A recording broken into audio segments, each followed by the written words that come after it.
4 weeks in Zimbabwe and South Africa lie ahead. It got me thinking, the cricket aside, because we all know about cricket, what's it really like to visit these places as a professional sports person, particularly a cricketer in Zimbabwe? There must be a lot of downtime, especially playing cricket. One man who's done a fair bit of travelling is Black Cap Jimmy Neesham. He joins me now. Jimmy, good morning. Good morning. How are you? Now, I'm very well. I've got to be honest. So we have meetings when we decide who's going to come on the programme. Right. And you'll vouch for this, Hillary, I sadly very rarely listen. I play Forest Mania on my phone. And they were talking about, in fact, I think it was Jim, wasn't it? You came up with the idea of getting Jimmy on. So I swear to God, Jimmy, I thought they said Liam Neeson. Yeah, I've got a bit of a throat thing, but I don't think I quite have that sort of voice going on.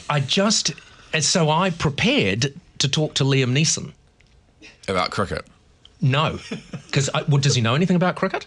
I don't know. Is he American? Neither. I don't know. No, he's British. Well, he probably does then. He probably does.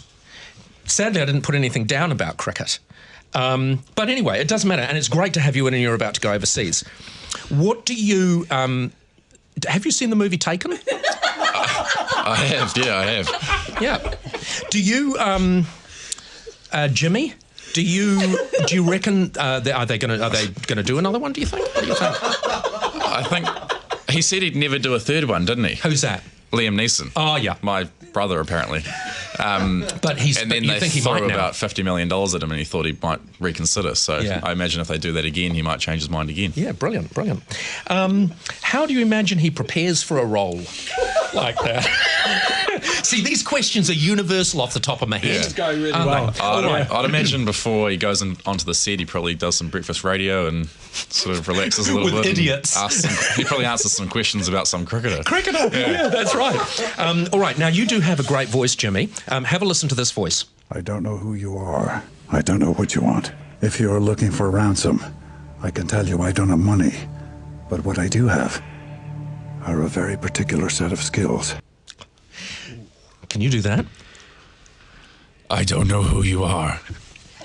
What's the next bit? What's it? Play it again. I don't know who you are. I don't know what you want. If you're looking for ransom, I can tell you I don't have money. But what I do have are a very particular set of skills. I don't know who you are. I don't know what you want. What I do know is I have a very particular set of skills. That was fantastic. Oh, yeah. Oh, dear. Literally knocked your glasses off. Yeah. You literally knocked my glasses off. Oh, God, Jimmy, you're going to do well, because you're going to need those particular skills in Zimbabwe. I hope not. Have you? You've never been to Zimbabwe before, have you? No, I haven't, no. But you've toured South Africa. Is it? I mean, I can imagine. I mean, cricket is a funny game. It's like being in the army, isn't it? Hurry up and wait.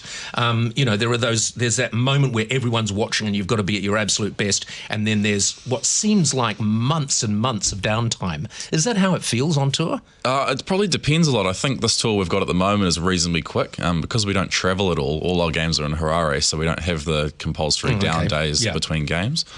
But yeah, it is like that a lot of the time, especially also in the tournaments you play, 2020 tournaments. Sometimes you have sort of 9-10 days between games where you don't have a whole lot to do, but then obviously you've got to be at the top of your game when it does come. And that must be tricky. And also deciding how much time you spend with the team in downtime must be tricky too. Are you one of the guys that you spend a lot of time with the other guys, or do you tend to go about your own thing? Yeah, I spend a lot of time with the other lads, especially. It sort of depends on who the other personnel are around you. I think you get a lot of the younger guys are always sort of playing PlayStation and stuff together and going to the movies and shopping, and the older lads sort of go and play golf and that sort of stuff together. What do they buy? So, I don't know. Just junk. Just jeans. Just like carvings too. Do you find that you go home and you've got a bloody suitcase full of wooden carvings that then have to be fumigated at the bloody airport? Yeah, I had a wooden parrot in my room for years. And why? Yeah, because exactly. who would ever buy one? But you do when you're overseas. Yeah. I'm in Africa, I need to buy a wooden parrot. Yeah, exactly. I think ours came from Fiji. Yeah. And it was a great idea at the time, and that's just a hat rack for 10 years. Yeah. When you, at least you found a use for it. When you go to Zimbabwe, I mean, have you been schooled up on Zimbabwe? Because it's a slightly dodgy thing, isn't it? One, you will be molested just because you're a cricketer, and they are absolutely obsessed over there. But two, it is a dodgy place.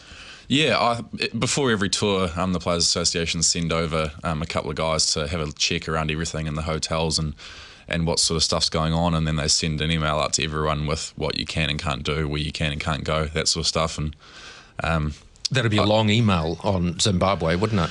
I think they started out long, and then they realised that the longer they are, the less people read them. So they sort of try and keep them as short as possible.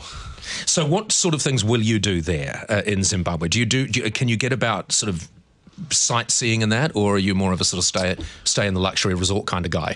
Usually I'm a bit of a golfer, but just coming back from back injury, so it's probably not the best idea to be out playing a few rounds during the tour. Is it the best idea for you to be representing New Zealand in cricket if you've got a back injury? Yeah, well, it's more the hell is going on here? Yeah, the recovery time is what the issue is. If I play, then it takes a bit of time to get back again. So if I play around a golf day before a game and pull up sore the next day, then that's obviously not ideal. Whereas if there's a couple of days between each game, it should be fine. Okay, Jimmy, two serious cricket questions from Jim. Jim, serious cricket question number one. Okay, who don't you want to play cards against? It's not even a cricket question. No, I just ignored the instructions. Who? Brendan McCullum, I'd say. Really? Is he good? Right. Yeah, he's also got so much capital behind him that he doesn't care about losing. So he'll gamble until he wins. Yeah, exactly. Whereas you run out of money too soon. Yeah. That's actually very good. That's very sensible, Because isn't my it? second question was, who can you take the most money off? Like, who's useless at cards but thinks they're good and keeps betting money? Probably Mark Craig. I'd say Mark Craig spin is... bowler. I've never heard of him. Spin bowler. Never heard of Mark Craig. Yeah. That's good. What about worst? Lucky I'm talking to Jim there. Isn't it? Yeah, because what I could have done is I could have said off the top of my head, I thought you were going to say Mark Craig. Yeah, because he'd be dodgy because he's a spin bowler, isn't he? Yeah. Yeah, exactly. Famous for that. Isn't he, Hillary? Hey, Jimmy, we've run out of time, I'm afraid. But we will get you in after your next movie. Okay, sounds good. Brilliant, Jimmy. Cool. Thanks a lot. You're going to remember this. This will be in your book. Are you going to write a book? We'll see. Yeah, it's been a phenomenal body of work. Take care, travel safe.